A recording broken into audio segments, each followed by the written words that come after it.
खुश आमदीद। आज बात हो रही है एक ऐसी शख्सियत की जिनका पैगाम सरहदों, तबकों और नस्लों से भी आगे निकल गया। ये कहानी है मौलाना तारिक जमील की, एक ऐसा नाम जो लाखों लोगों के लिए आप कह लें कि एक रूहानी रहनुमा और एक उम्मीद की वजह बना। तो सवाल यही पैदा होता है ना कि आखिर एक शख्स ने सेलिब्रिटीज, क्रिकेटर्स और लाखों की तादाद में नौजवानों को कैसे अपनी तरफ मुतवज्जे कर लिया। मतलब आखिर उनकी इस बेपनाह मकबूलियत का राज है क्या? वो कौन सी खास बात है जो उन्हें माशरे के हर तबके में, हर शोबे में और हर उम्र के लोगों में इतना मकबूल बनाती है? और ये चीज़ वाकई बहुत दिलचस्प है। ज़रा इनके सामीन पर नज़र डालें। यहाँ सिर्फ रिवायती तौर पर दीन से जुड़े लोग नहीं हैं, बल्कि प्रोफेशनल एथलीट्स हैं, क्रिकेटर्स हैं, गुलकार और अदाकार हैं, बिजनेस कम्युनिटी के लोग हैं और सबसे बढ़कर यूनिवर्सिटी के स्टूडेंट्स और नौजवान। ये एक बहुत ही गैर मामूली किस्म का मिक्स है ना? और यही चीज़ इनकी अपील को इतना वसी और गहरा बनाती है। अच्छा, तो इस गैर मामूली शख्सियत को समझने के लिए ना हमें थोड़ा पीछे जाना पड़ेगा, उनकी कहानी की शुरुआत में, जहां उनका सफ़र एक बिल्कुल ही मुख्तलिफ, एक बिल्कुल गैर मुतवक्के सिमत में शुरू हुआ था। तो मौलाना तारिक जमील की पैदाइश हुई पंजाब के एक अच्छे खासे ज़मींदार घराने में। ख़ानदानी बैकग्राउंड ज़राअत का था, लेकिन उनकी जवानी ने उन्हें एक ऐसे रास्ते पर डाल दिया जिसका शायद उस वक्त किसी ने तसव्वुर भी नहीं किया होगा। और फिर उनकी यूनिवर्सिटी लाइफ के दौरान एक ऐसा, आप कह लें, एक फैसलाकुन मोड़ आया, एक ऐसा इंतखाब जिसने सिर्फ उनकी अपनी ही नहीं बल्कि आने वाले वक्त में लाखों लोगों की जिंदगी का रुख हमेशा के लिए बदल कर रख देना था। और ये स्लाइड ना उसी दोराहे को बहुत अच्छे से दिखाती है। जरा सोचें, एक तरफ पाकिस्तान का top medical college king Edward, एक डॉक्टर बनने का रोशन मुस्तकबिल, और दूसरी तरफ दीन के इल्म का रास्ता। और उन्होंने एक चमकते हुए करियर को छोड़कर ईमान और इल्म के रास्ते को चुना। ये उनके यकीन की गहराई को दिखाता है। तो मेडिकल की किताबों की जगह अब एक बिल्कुल नया निसाब था। उन्होंने खुद को इस्लामी उलूम के लिए वक्फ कर दिया। कुरान, हदीस, फ़िक़्ह यानी इस्लामिक जुरिस्प्रूडेंस, शरीयत और तसव्वुफ़, जिसका मतलब है रूहानी पाकीज़गी और खुद की इस्लाह। और ये सब इल्म उन्होंने अपने वक्त के बड़े नामवर असातिज़ा से हासिल किया। अच्छा, तो असल सवाल अब ये है कि उन्होंने इस सारे इल्म को इस्तेमाल कैसे किया? आखिर इनके पैगाम में ऐसी क्या खास बात थी कि वो सीधा लोगों के दिलों में उतर गया और करोड़ों जिंदगियों का हिस्सा बन गया? और उसका जवाब है उनका अंदाज।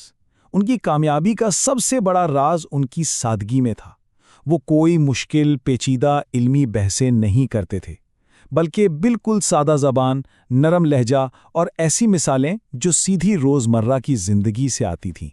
उनका तरीका लोगों को दीन को अपनी ज़िंदगी का हिस्सा बनाने की तरफ राग़िब करता था।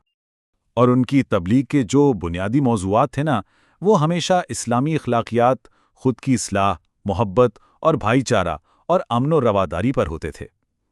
और एक बहुत ही अहम बात, उन्होंने खुद को हमेशा सियासी और फ़िरका वाराना बहसों से बिल्कुल अलग रखा।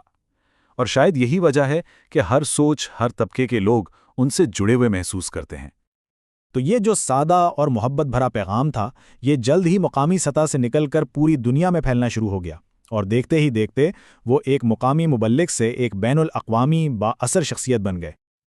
और ये टाइमलाइन इनके तकरीबन 4 दहाइयों के सफ़र को बहुत खूबी से बयान करती है। 70 की दहाई में मेडिकल कॉलेज छोड़ने से लेकर 80 और 90 की दहाई में पूरे पाकिस्तान में तबलीग शुरू की।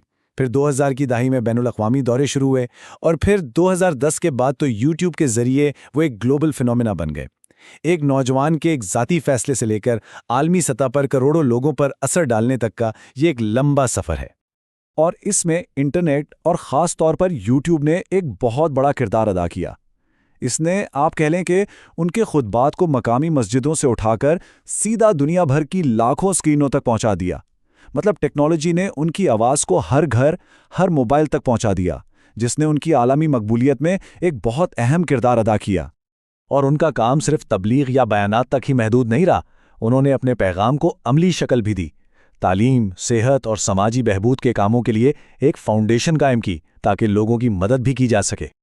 ज़ाहिर है, जब कोई शख्सियत इतनी बड़ी और बाअसर हो तो उसकी कहानी भी सीधी सादी नहीं होती, उसके कई पहलू होते हैं। तो एक मुकम्मल तस्वीर को समझने के लिए उनकी ज़िंदगी और उनके काम के तमाम पहलुओं पर एक गैर जानिबदाराना नज़र डालना भी ज़रूरी है। تو جیسا کہ اکثر بااثر شخصیات کے ساتھ ہوتا ہے، ان کی کچھ باتوں اور سماجی خیالات پر کچھ حلقوں کی طرف سے اختلاف بھی سامنے آیا اور تنقید بھی ہوئی۔ ظاہر ہے پبلک لائف میں ایسا ہوتا ہے، لیکن ذرائع یہ بتاتے ہیں کہ انہوں نے ہمیشہ اس تنقید کا سامنا بہت تحمل اور صبر کے ساتھ کیا۔ لیکن ان سب باتوں کے باوجود ان کی بے پناہ مقبولیت کی ایک بہت بڑی وجہ شاید پیغام کے پیچھے چھپا ہوا انسان ہے۔ ذرائع کے مطابق ان کی اپنی شخصیت، ان کی سادگی، ان کی عاجزی، صبر اور دیانتداری، یہ وہ خوبیاں ہیں جنہوں نے لوگوں کے دلوں میں ان کے لیے ایک بہت خاص اور عزت والی جگہ بنائی ہے جو ہر کسی کو نہیں ملتی۔ اور آخر میں ان کی یہ کہانی، میڈیسن سے لے کر دین تک کا یہ سفر، ہمیں ایک بڑے سوال پر سوچنے پر مجبور کرتا ہے کہ اس جدید مٹیریل یعنی مادی دنیا میں حقیقی مقصد اور اطمینان کی تلاش کا مطلب کیا ہے، اور یہ کہ انسان اپنی زندگی میں اصل میں کس چیز کی تلاش میں رہتا ہے۔